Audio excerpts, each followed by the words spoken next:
juga perhatikan ini yang dal yang diminta ismul maf'ulnya ya, bukan yang lain. Yang diminta ismul maf'ul. Wazan ismul maf'ul. Jangan kamu pakai wazan ismul fa'il.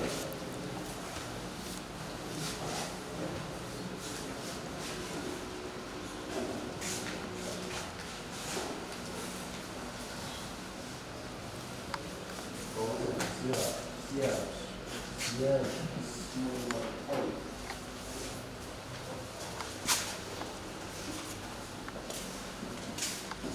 Ada darasan?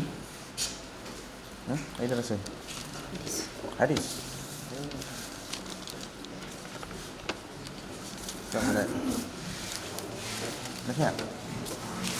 Banyak siap. Mana ikut kertas ni? Tak ingin kertas lain Ustaz.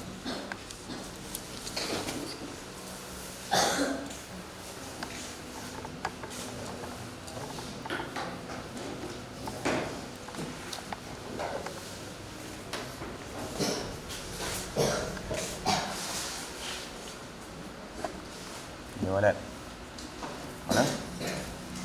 Dah. Belum. Yang itu.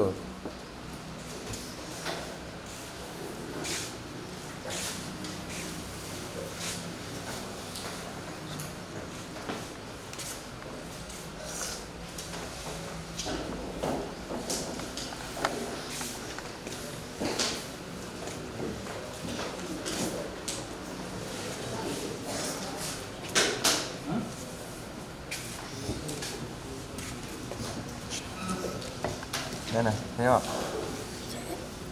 Khat yang tulis ni ya. Macam mana main Ustaz khat? Khat apa tu? Khat nafsi. Khat apa yang minta? Khat asli? Nah? Nasikh. Nas. Yang buat khat nafsi ya. Khat naskhi.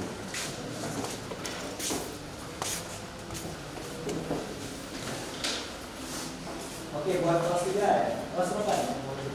Kelas 3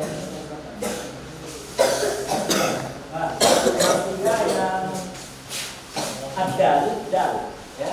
Artinya mayat dimain nasi min tasrif ismul maf'ul ma'qul. Saya tahu sebenarnya. Enggak tahu. Jadi kalian disuruh taruh mufradat. Terserah mufradat apa. Yang penting sesuai dengan dalalah halanya. Contohnya apa? Mana gambar? Dah dikumpul semua. Nanti kita tahu maksudnya apa, menjurusnya apa, akhirnya apa, domirnya apa. Oke? Nah, yang kedua juga kayak itu mufrad muannas juga sesuai. Udah siap? Ya. Terserah kalian taruh mufrad apa yang penting sesuai. Udah siap? Mufrad muannasnya dia, mufrad mudzakarnya dia. Dah siap? Yang mudzakkar dia, yang muannasnya dia terserah. Ya, itu apa? Terserah kalian. Ini apa ni? Hah? Sakit perut? Nak makan lagi? Ada.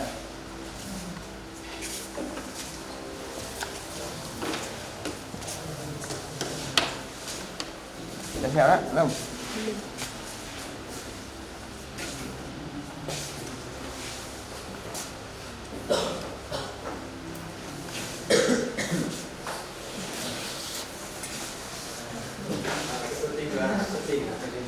Ni kenapa ni? The special one.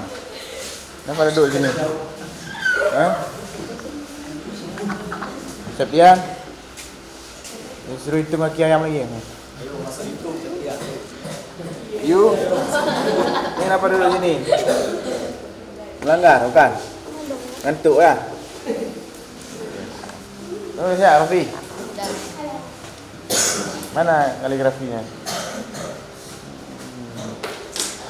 Ni khat nafsi atau khat naskhi ni?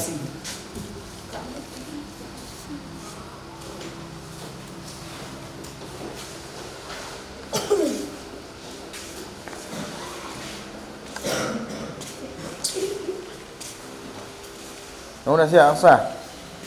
Mana jawapannya? Pak Lijak kok? Mudah Kalau belajar mudah dah. Yang susah yang enggak belajar. Ya. Yang enggak belajar habis itu tanya ke ustaz jawabannya. Kamu dah siap?